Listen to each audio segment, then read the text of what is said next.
Still to come, we've got the handicap race, whereby grid positions are determined from the results of the previous race. But you must remember, the Lotus celebration isn't just about the racing.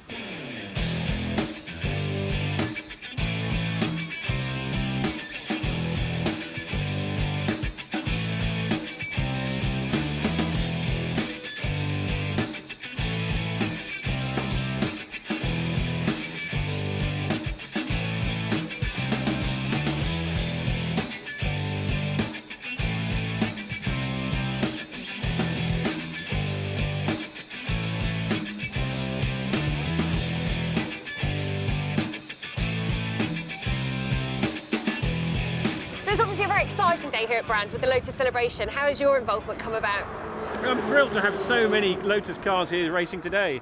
It's been a great initiative from Paul Golding and Tristan Harris, who runs Motorsport Vision Racing with us, to start a new series of racing, to take people who've been a very flourishing, active club on track days, and then giving them the opportunity of actually going racing. And what a great place to start here at Brands Hatch. It's clearly a circuit with a lot of heritage, and it's really worked. A grid full of Lotus cars, packed people out there, lots of Lotus cars out in the paddock.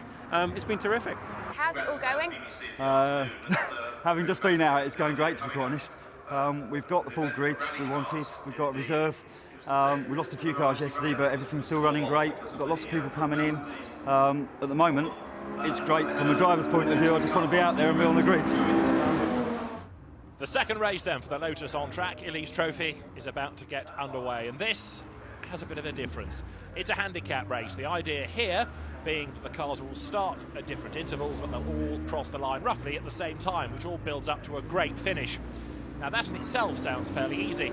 The problem around the Indy circuit is that the pace of some cars is so much quicker than others that different drivers have to do a different number of laps. Therefore, some of the slower drivers only do 20 laps, the quicker drivers have got to do 22. The front of the grid then, Paul Quinn lining up alongside Steve Williams.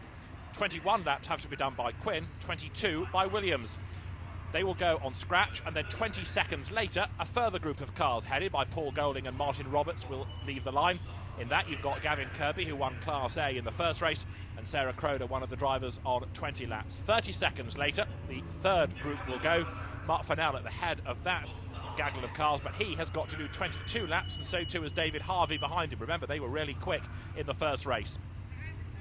The fourth group of cars made up again of drivers in the main doing 21 laps. The handicapper is there on the grass look on the left-hand side of the grid. He drops the Union flag. The first gaggle of cars release them.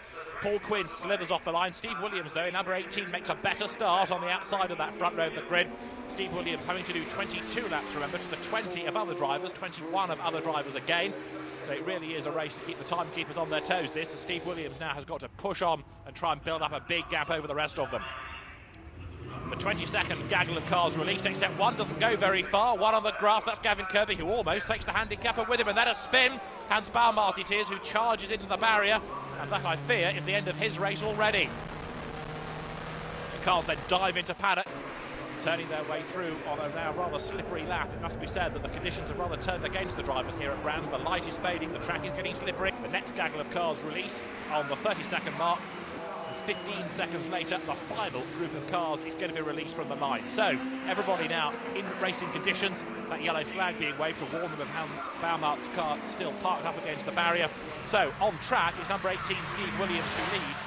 But effectively, he has got to do an extra 2 laps compared to, amongst others, for example, Sarah Croder and the other drivers that have got to do only 20.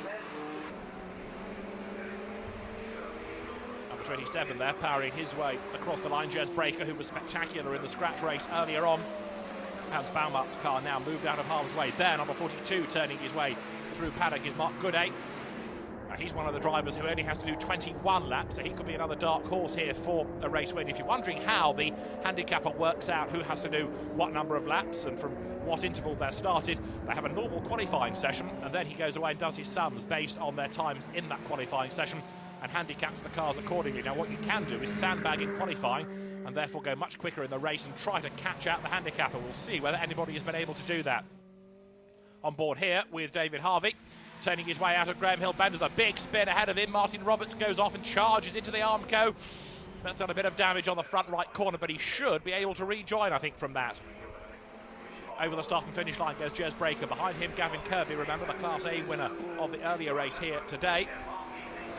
There, rejoining is number 9, or at least trying to rejoin, but I think maybe there's a bit too much damage on that front right corner, so possibly Martin Roberts is about to have to retire from the race. Number 40 going through there, Nick Kay, the helicopter pilot, Super Road Saloon champion a long, long time ago. Race number 6 there goes through, the man that won earlier on in the day, Andrew Walsh. Threading his way through the traffic, he's being chased vigorously now by Mark Fennell. Mark Fennell having, of course, finished second earlier on in the day. Number 26, Mark Fennell going well. Behind him is David Harvey there, looking the 3 going through. The race leaders, though, come over the start and finish line on the corrected times. It's number 3 who has now got himself into the lead of the race. That's Christian Watkins. Everybody else turns their way through paddock. The road drops away. They climb uphill towards Druids.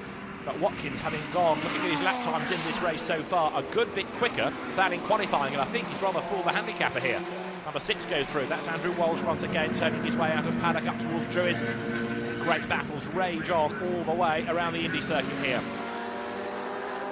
The Vauxhall VX 220s battling there, the likes of Tony Verrier and Tom Chataway, the drivers now. Steve Williams turning his way up through Clearways on towards Clark Curve. He leads on the road, not though on the corrected times. Looking back though now from Tony Verrier's car behind him is Nick Kay, the former Road Saloon champion, and the helicopter pilot now wants to go up the inside as they approach Druids. He's going to do it. He squeezes right up under braking.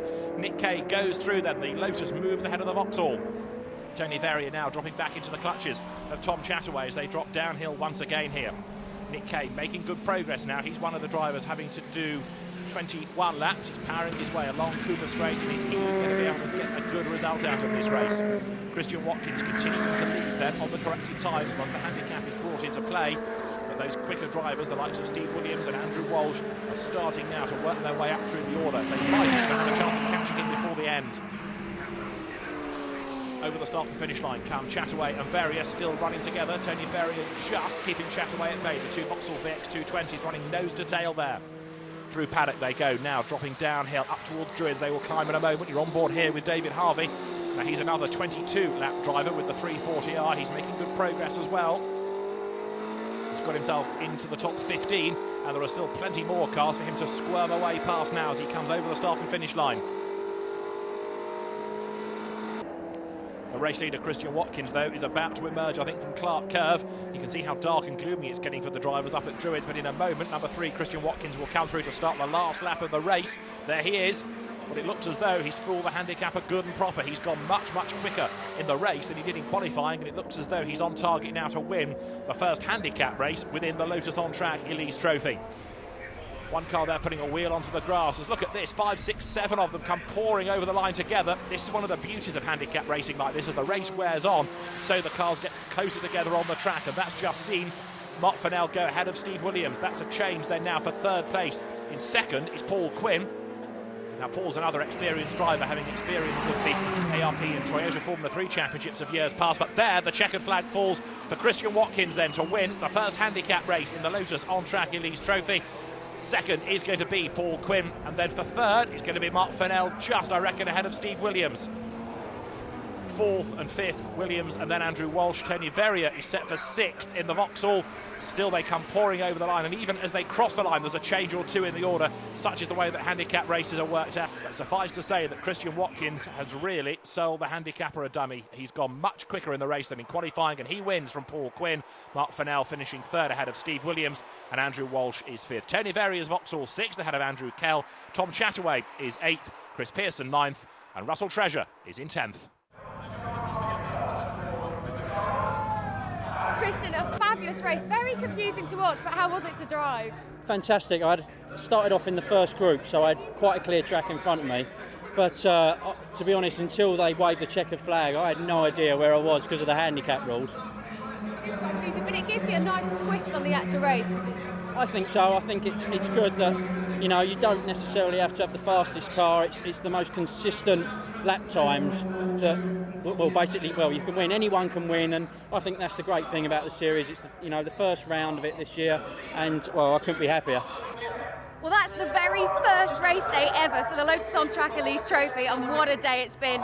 We'll be back at Snetterton, the race day on the 22nd of April, and let's hope it's a little bit warmer.